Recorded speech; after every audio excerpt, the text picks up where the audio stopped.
Les paroles d'un célèbre chant disent: Comment pourrais-je, ô mon Dieu, avoir part à ton royaume alors que pardonner reste si difficile? Comment verrais-je, ô mon Dieu, ton visage plein d'amour alors que j'ai laissé derrière moi des barrières? Il suffit d'aimer ton Dieu de tout ton cœur. Il suffit d'aimer ton Dieu de toute ton âme. Il suffit d'aimer ton Dieu de toutes tes forces et d'aimer ton frère comme toi-même. Bonjour et bienvenue à Dies Domini, chers amis, loué soit Jésus-Christ. Nous sommes au 30e dimanche du temps ordinaire de l'année A et l'Église Mère nous propose de méditer en ce jour l'Évangile selon saint Matthieu au chapitre 22 du 34e au 40e verset. Et pour les commentaires du jour, nous recevons le Père Adolphe Anator. Il est sur la paroisse Notre-Dame sous la croix d'Agbalépé Dogan. Bonjour mon Père. Bonjour, comment est-ce que ça va? Ça va très bien, merci et vous? Et je me porte à merveille. D'accord. Alors, mon Père, comme à l'accoutumée, je vais vous prier de nous lire l'évangile de ce dimanche et juste après, on va enchaîner avec les questions.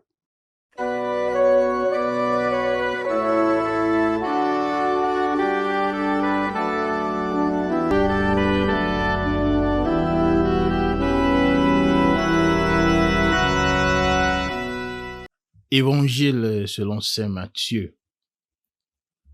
Apprenant qu'il avait fermé la bouche aux Sadducéens, les pharisiens se réunirent en groupe et l'un d'eux lui demanda pour l'embarrasser: Maître, quel est le plus grand commandement de la loi? Jésus lui dit: Tu aimeras le Seigneur ton Dieu de tout ton cœur, de toute ton âme et de tout ton esprit. Voilà le plus grand et le premier commandement. Le second lui ressemble: tu aimeras ton prochain comme toi-même. À ces deux commandements se rattache toute la loi ainsi que les prophètes. Acclamons la parole de Dieu. Louange à toi, Seigneur Jésus. Merci, Père Adolphe. Alors déjà, d'entrée de jeu, même si on n'a pas une grande compréhension, on n'a pas encore une grande compréhension du texte, on voit déjà se dégager un thème, hein, l'amour. Mais bon, c'est vous qui commentez, donc je ne vais pas aller loin. Mais déjà, avant d'aller sur ce thème, mon Père, est-ce que vous pourrez nous dire le contexte de cet évangile? Alors, dans le texte d'aujourd'hui, nous voyons les pharisiens qui essaient encore une fois de piéger Jésus, comme dans la lecture du dimanche passé. Alors, est-ce que... mais ce dimanche, la question concerne le plus grand des commandements. Mais déjà, avant d'en arriver là, est-ce qu'on peut avoir le contexte dans lequel se situe ce texte, peut-être pour mieux cerner les questions que posent les pharisiens à Jésus? Oui, ce passage de l'Évangile, ce 30e dimanche, qui fait partie d'un bloc dans l'Évangile de saint Matthieu, qui est intitulé L'avènement du royaume des cieux. Nous partons du chapitre 19 jusqu'au chapitre 25. Alors, il faut rester dans cette portion ensemble avant de comprendre ce qui se passe dans ce que nous venons de lire maintenant. Dans cette portion, le Seigneur est en train de montrer aux uns et aux autres le chemin qui mène vers le royaume. À l'ouverture même de cette portion, nous avons la question sur la dissolubilité du mariage. Est-ce qu'il est permis de divorcer? Et juste après, nous avons la question du riche homme. Que dois-je faire de bon pour avoir part à la vie éternelle? Et donc, c'est ce thème-là qui s'allonge jusqu'au chapitre 22 que nous venons d'écouter. Même bien avant, il y a la promesse ou l'inquiétude de Pierre. Et nous qui avons quitté tout pour te suivre, qu'est-ce que nous gagnons dedans? Alors, toujours dans la quête de ce royaume, tout vous serait donné. Et en centaines, vous recevez en multitude. Et après, dans le chapitre 20, vous avez ce thème de l'effort quotidien de l'homme, plus la grâce de Dieu, c'est-à-dire les deux fils à qui on a demandé, toi va, il dit, oui, j'y vais, mais n'est pas allé. L'autre s'étant repenti et il alla, et qui a fait donc la volonté du Père demandait notre Seigneur Jésus-Christ. Hein, aussi, le Seigneur est venu pour servir, et non pas pour être servi. Hein, nous le voyons clairement au chapitre 20 et en allant.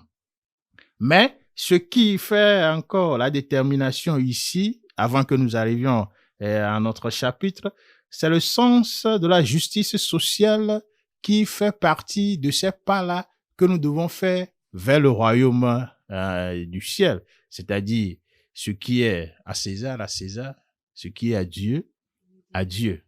Et donc, si nous arrivons au plus grand commandement, donc, c'est que c'est une cumulation de ce que je viens de détailler que nous allons maintenant explorer, le plus grand commandement. C'est-à-dire, le plus grand commandement, c'est l'effort de chaque jour. Le plus grand commandement, c'est de s'accrocher à Dieu par sa grâce. Le plus grand commandement, c'est de démontrer cette justice sociale-là. Alors, à la question de la résurrection, est-ce que ce que Jésus est en train de dire peut même se réaliser? C'est à cette question que Jésus avait répondu aux Sadducéens, la dame avec ce nombre pléthorique de Marie, qui a poussé maintenant les pharisiens à lui tendre notre piège. C'est-à-dire, tout ce que tu viens de nous raconter là, est-ce que c'est possible, la résurrection finalement? Oui, c'est possible si nous nous accrochons à la grâce de Dieu. Et donc, quel est le plus grand commandement? Tu aimeras le Seigneur, ton Dieu. Maintenant, dans l'oreille d'un juif, un pharisien donc, quand il attend, tu aimeras le Seigneur, ton Dieu, ce n'est pas quelque chose de nouveau dans ses oreilles.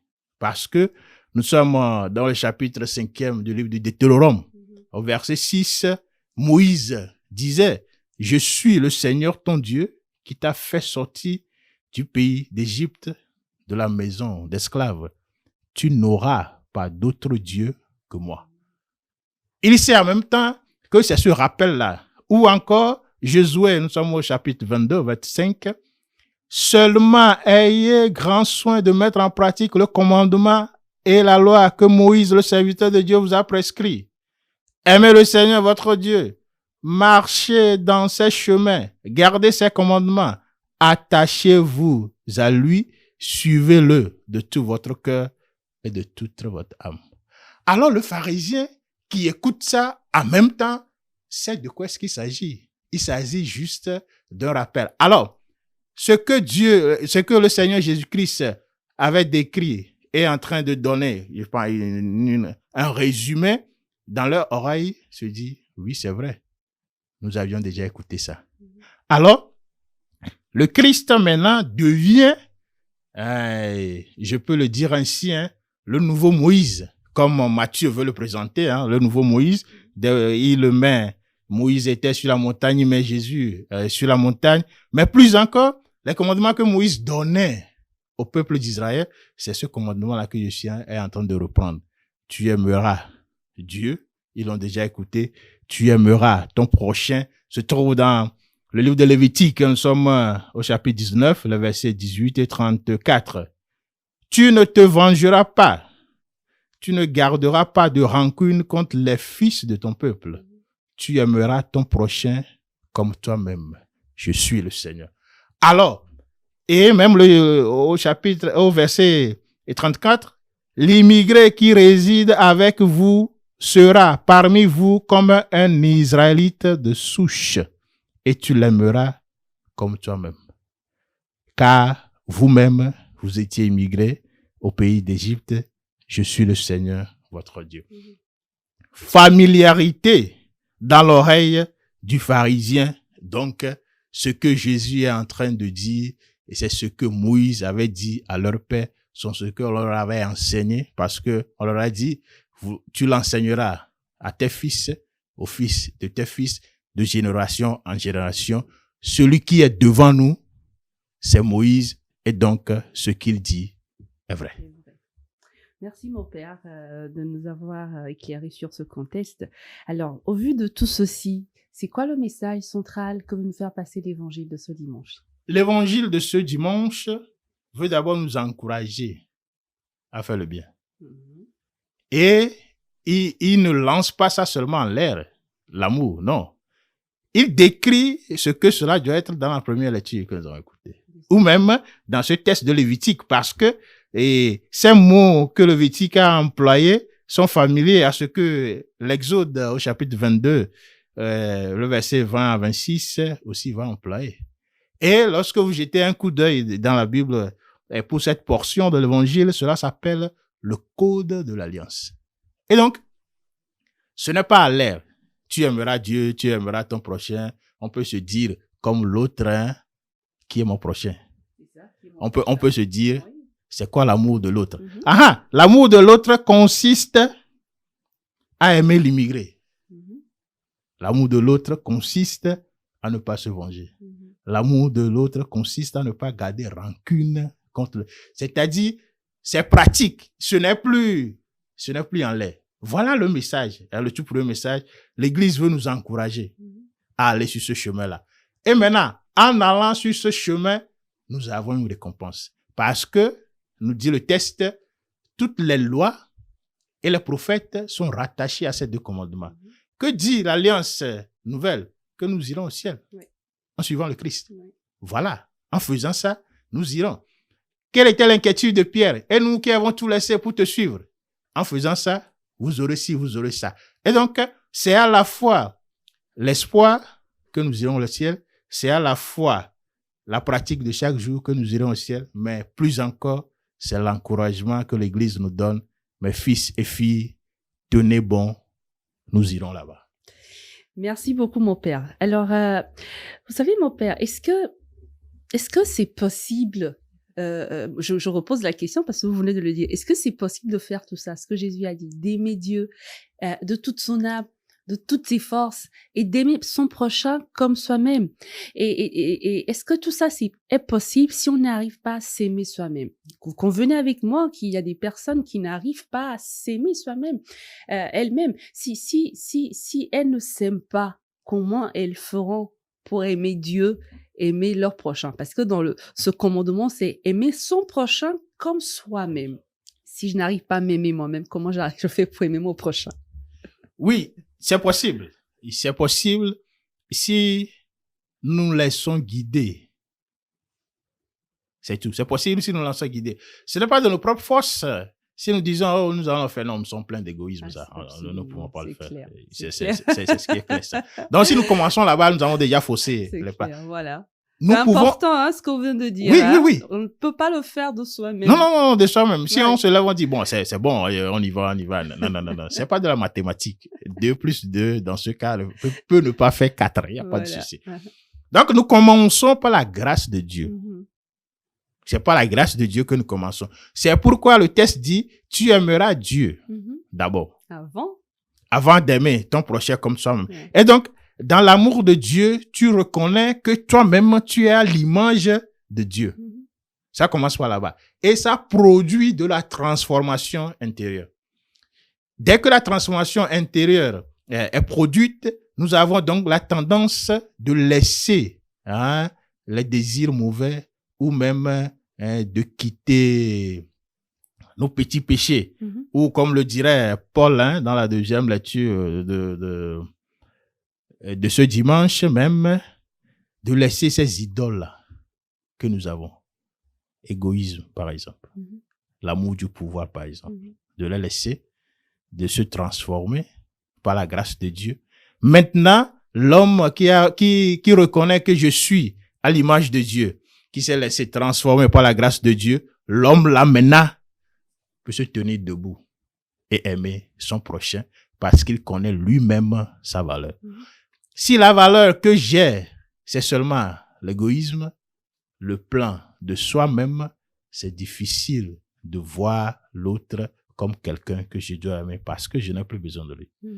Mais si la valeur que j'ai à moi, c'est de me dire je suis à l'image de Dieu et comme le Seigneur Jésus-Christ a servi, je dois aussi servir l'autre. Je vois en lui de la valeur pour aller à son service. Voilà. Donc, c'est possible. Mais le point de départ, c'est la grâce de Dieu. Grâce. Oui. C'est la grâce, absolument, mon Père, parce que on le dit, hein, et puis nous le disons dans la bouche, je t'aime Seigneur, je t'aime Jésus, oui, j'aime mon prochain. Mais c'est difficile quand on va dans les actions, voilà, qu'on va réellement dans les actions et se dire, je dois faire ceci à mon frère, ou bien je ne dois pas le lui faire parce que je veux pas qu'on me le fasse non plus. C'est tellement... Même pour nous chrétiens, hein, on parle même plus de ceux qui sont dans le monde, même pour nous chrétiens, on arrive à des moments où on voit ce commandement, on veut fermer les yeux parce qu'on se dit mais c'est difficile, Père. C'est difficile parce que cette personne-là m'a fait beaucoup de mal. Comment je fais pour l'aimer? Cette personne-là m'a trahi. Comment je fais pour l'aimer? Vous me demandez de l'aimer, Père. Comment je fais pour l'aimer?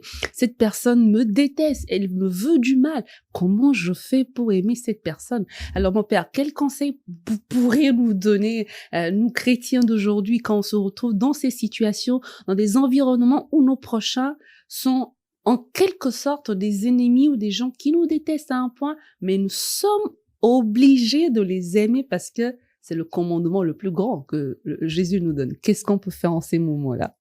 Oui, il s'agit de notre attitude en face de la situation. Vous savez, et changer, c'est difficile. Ouais. L'homme change peu. Il y a un vieux prêtre qui avait dit ça une fois. On a souri, on était encore des enfants. Mais en grandissant, maintenant, on comprend. L'homme change peu.